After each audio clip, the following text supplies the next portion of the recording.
Everybody, this is like my first ever interview, just giving it a shot here for the YouTube page. And today I have Tigh Leibel with, and he is way more experienced than me in the world of pointing labs. He has a lot of experience, and I thought it'd be good to just let him talk about a couple topics that he knows a lot about and that he feels passionate about. So say hi, Tigh. And hi, nice to see you guys. Thanks for having me, Tim. You're welcome. So, yeah, I've been running the APLA, which is the American Pointing Lab Association, for about 6 or 7 years. I've been on the board of directors now for 4. And actually, I met Tim by sending him a dog a few years ago that happened to be a pointing lab. Turned out to be a decent dog. But it was kind of a stigma at the time because a lot of people thought, the pointing lab is not good for retrieving stuff. Right. Because back in the day, the genetic side of it, a lot of people in the pointing lab world didn't really focus on the retriever aspect. They focused mainly on the pointing aspect, which was not good and detrimental to other people and what they saw. So now what we're seeing in the last 8 to 10 years here is people are trying to make them better and be able to do both things, because we want more of a versatile dog that does kind of it all. And what a pointing lab really is, because I get this question a lot, they're not going to go out and point a duck. They're a retriever, but they also have a natural tendency to point, which back in the day it was kind of taboo because there was a lot of field trial dogs that actually had point in them, but nobody wanted to talk about it. It's kind of stigmatized, right, a little bit. Right. And I think I'm one of those trainers that earlier on in my career, most of the time when I got a pointing lab and for training, it wasn't a great experience for me as a trainer. Right. Right. And that was kind of the way I got into AKC. Was I wanted to show people that pointing labs can do it, and there are good ones out there, but obviously you have to filter through it, just like any breed.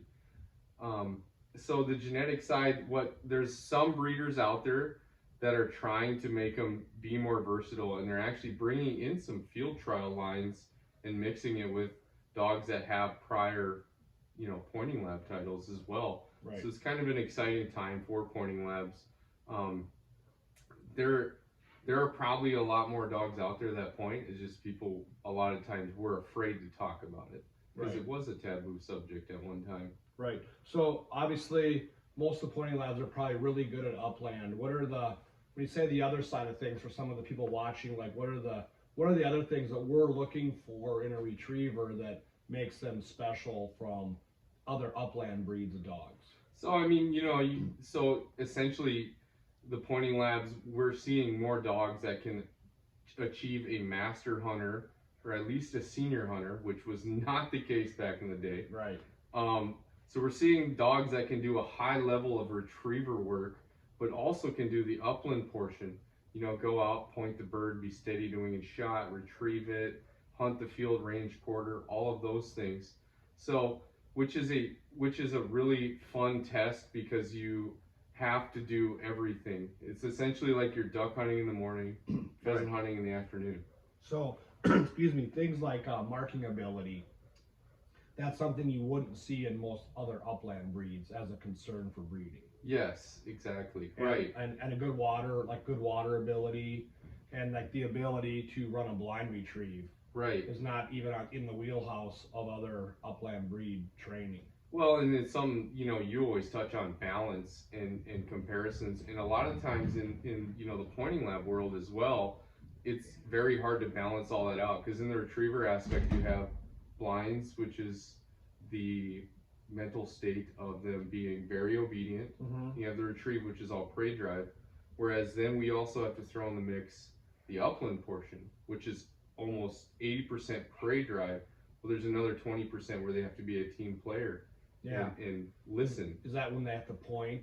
So not just jump on the bird, or what else? Well, the pointing aspect, and then essentially, the steady doing a shot. They're beside you. It's kind of like running a mark at that point, and then they have to go out, retrieve it, come back. And sometimes the dogs will even run over the bird, so you have to run a blind retrieve. So we're back into the obedient state of mind that they have to be after they just ran around for 5 minutes in this field trying to find a bird.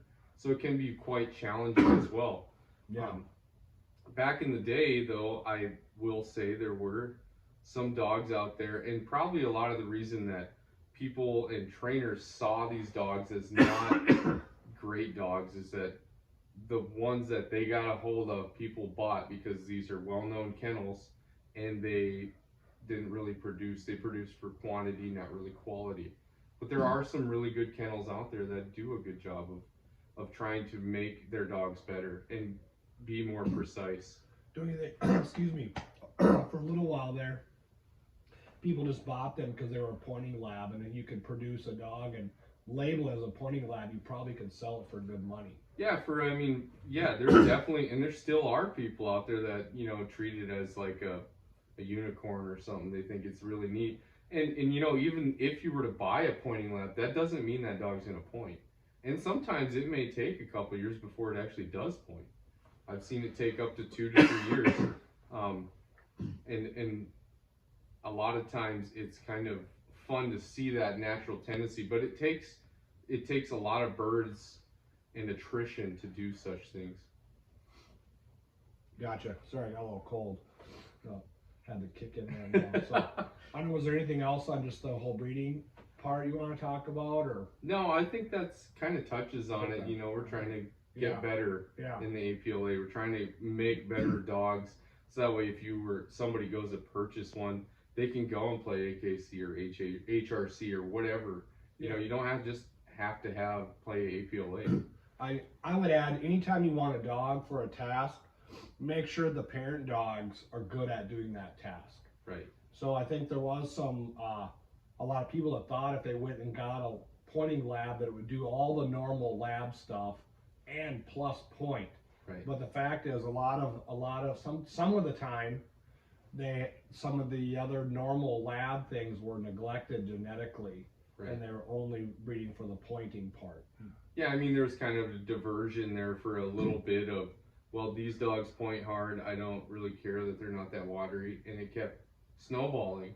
But now it's coming back on track. If they're going to run the APLA, they have to do marking and run a blind retrieve, and they have to do some of the more traditional retriever aspects to get these titles and pass and things like that, correct? Right up at the master level, you're going to have basically like a master hunter double with a blind, and you're going to have a land water series and then an upland portion.